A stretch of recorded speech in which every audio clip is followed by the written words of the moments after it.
Hey, Song. Hey, Justin. Nice hair, man. Hey, you too. Dude, that long again. I'm going for the Han look too. That's right. Yeah.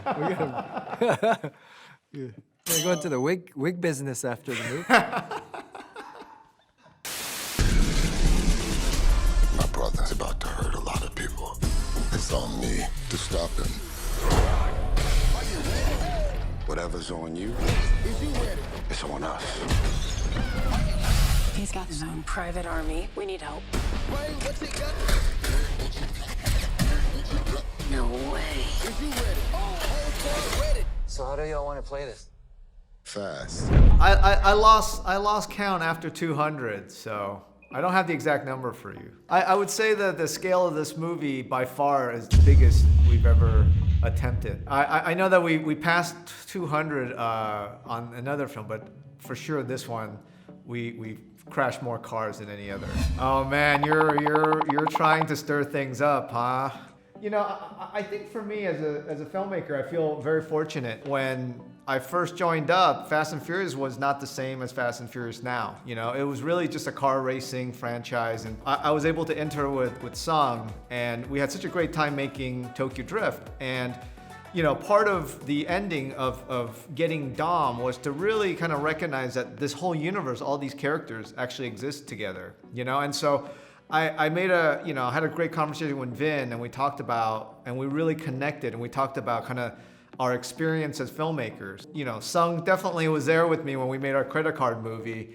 And I could tell you, you know, I think when Michelle a lot of times talk about us, you know, about Fast and Furious, she talks about us representing the group that was on the other side of the tracks, you know? And that actually really rings true, you know? And it feels like, you know, none of us were supposed to be here because, you know, in various points of our career, people are always saying, yeah, you shouldn't be doing this, or you can't do this, or you can't do that. And so I think part of what we made a pact was that no matter what, if we are lucky enough to earn another chapter, we're gonna defy expectations and we're gonna keep evolving and growing, you know? And that was the spirit of Fast and Furious, you know? So when Sung and I left at 6, I felt like this is great. We built it to something very special. It was time to try other things, but we left it better than we found it. So yeah, it was very emotional to leave, but for me, I actually never felt like I fully left either, because like, you know, Vin would call me, the studio was always so gracious and always, you know, extending an open invitation whenever I want to come back. And so I knew that if I was going to come back, it had to be something very organic, you know, and a part of that is about growth and evolution. And if we could tell a story that's more, you know, hopefully compelling, but we could also kind of push the scale of things organically, that is what, you know, makes it all worth it. When I left, you know, obviously, you know, the decision was made that Brian O'Connor was gonna be part of this universe, even after Paul's passing. And for me, I think that is something that I will never take for granted, you know, and I wanna make sure, you know, whatever we do in a very respectful way. I think to know that his character is living on means a lot. I know to me, I know to all the fans. And it's something that, you know, creatively, we're always talking about making sure that we respect Paul, and at the same time as we're building out our next chapters. It was very emotional for me, you know? I think that I think this was something that was very much earned. Obviously, Han is very special to me. I feel like I grew up with Han, with Sung, and, you know, we've gone through such a great journey. So when we left, I felt like, okay, that's it. That's the end of our chapter with this character.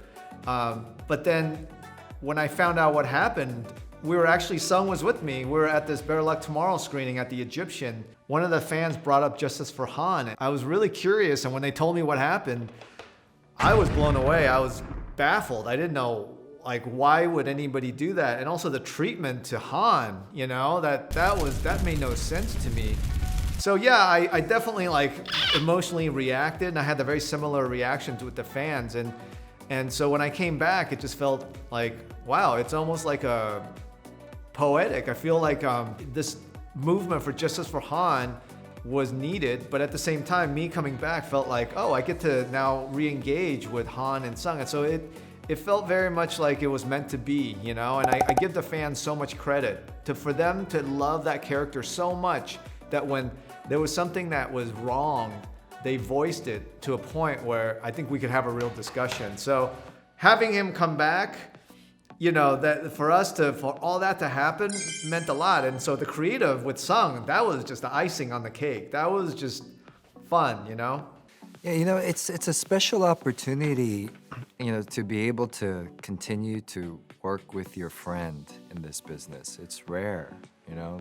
You meet so many people on a set, on one project, and sometimes you never see them again. But, you know, Justin and I, you know, we spent most of our careers together. It's funny how we started with Han, and now we're back with Han, but we're older. And I think if, you know, the Justice for Han campaign started a little earlier, I don't think maybe we wouldn't have been ready as just people. You know, Justin's a father, he's older, I'm older. You know, life lessons have taught us certain things that we can put into our art. So, you know, it was an honor to be invited back from the fans. It was an honor to be able to work with your friend that cares about this character so much. I mean, it means so much as an artist to have someone care about a character, you know, and understand you deeply enough to know where your strengths are and your weaknesses are, and to be able to affect people through a character, and to do it with a friend that you started your career with. You know, that journey together is really the Hollywood dream come true, you know? Yeah, you know, I think on every level, I think on the story level, it meant a lot for us to earn that scene. But for, you know, just us as, you know, the cast and me, you know, it was just nice to be able to kind of share that space again. It was interesting because we were shooting in London. I feel like I saw Sung, and, you know, but I didn't even realize the emotional impact it was going to have when we were all in that moment and just reconnecting. That was like it felt very real, and it was a true connection, even though we've seen each other. But for that moment to happen, it really did feel like the weight and the emotion of it was very true. And time, you know, time is the test of truth. After years of not seeing each other, coming back together, the camera doesn't lie.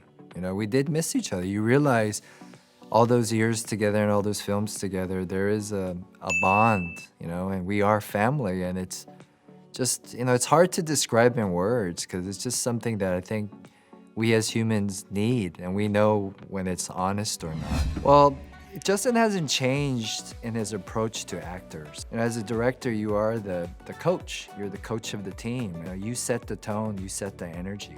Justin just has a natural leadership ability.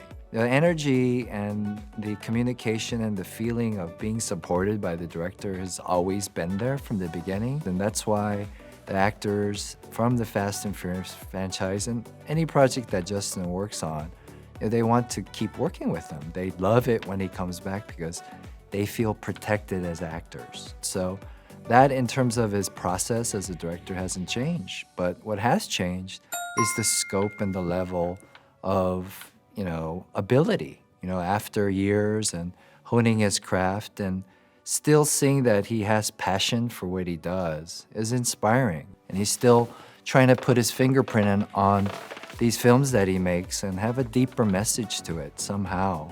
Yeah, you know, it's interesting. I think for my experience, I remember working with Sung and the cast of Better Luck Tomorrow. It was very evident to me that it was not an issue of like diversity and this and that. It was just an issue of opportunity. I remember before we got into Sundance, I'd called all the actors together and we put, you know, I said, look, we're gonna do a screening, and I'm so proud of your performance. I just want you to bring in anybody that you think can help you in your career, because I don't know where this film is going to go, you know?